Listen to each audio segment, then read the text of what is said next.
The blizzard arrived without mercy, screaming across the empty highway like a living thing, and by the time most people realized how dangerous it had become, it was already too late, because on that frozen night when the world turned white and silent, a single mother named Eleanor Whitmore stepped out of her car and made a choice that would ripple far beyond the storm, far beyond her own life, and straight into the hearts of strangers who never expected kindness to come from suffering before.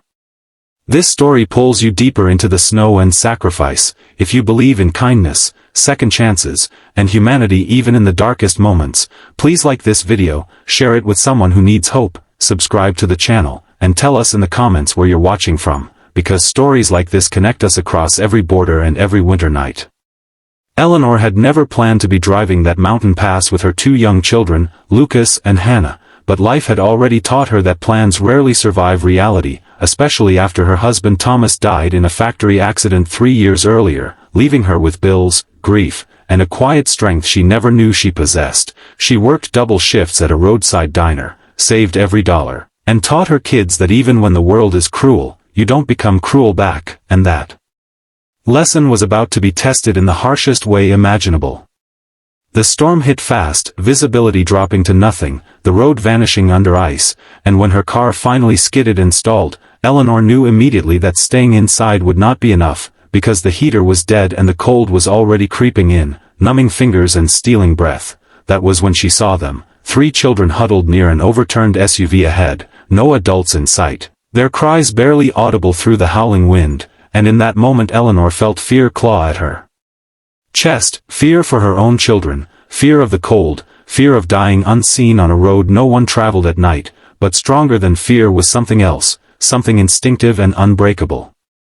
She wrapped Lucas and Hannah in what little she had, her own coat already thin from years of use, and then she did the unthinkable, pulling off her sweater, her scarf, even the thermal layer she wore beneath, piling them onto the shivering strangers, rubbing their arms until some color returned. Knowing every second without protection was stealing heat from her own body, she led all 5 children into her car, sealing the doors, blocking the wind as best she could, but the cold was relentless.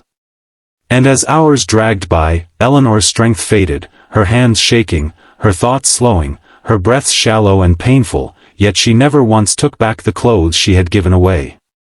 Somewhere miles away, a convoy of motorcycles cut through the snow like dark shadows, engines roaring against the storm, 500 members of the Hells Angels riding together not for chaos or intimidation, but for a reason few outsiders ever understood, because one of their own, a veteran rider named Marcus Hale, had lost contact with his sister earlier that evening while she was traveling that same pass with her kids, and panic had spread through the club like wildfire. They rode with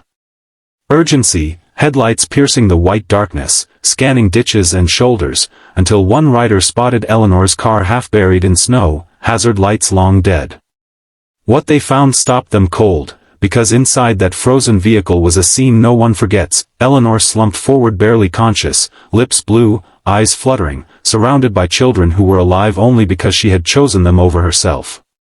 The bikers moved fast then, trained hands and disciplined motion, wrapping blankets, calling for emergency response, starting engines to provide heat, and as medics worked to save Eleanor, word spread through the convoy about what she had done, about a mother who had given away her warmth without hesitation, and something shifted inside those hardened men and women.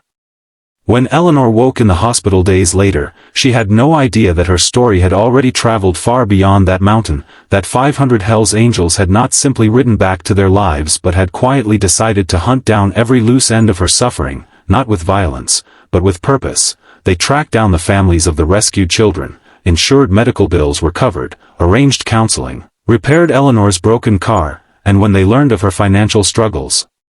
they went further, setting up a fund in her name that erased her debts, paid her rent for a year, and secured college savings for Lucas and Hannah.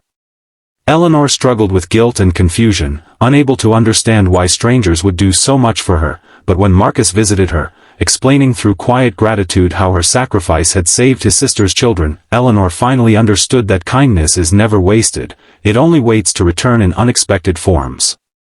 News outlets tried to sensationalize the story, painting the bikers as heroes or villains depending on their angle, but the truth lived somewhere deeper, in the way Eleanor's children slept without fear, in the way the rescued kids laughed again, in the way 500 riders bowed their heads in respect for a woman who reminded them what courage really looks like.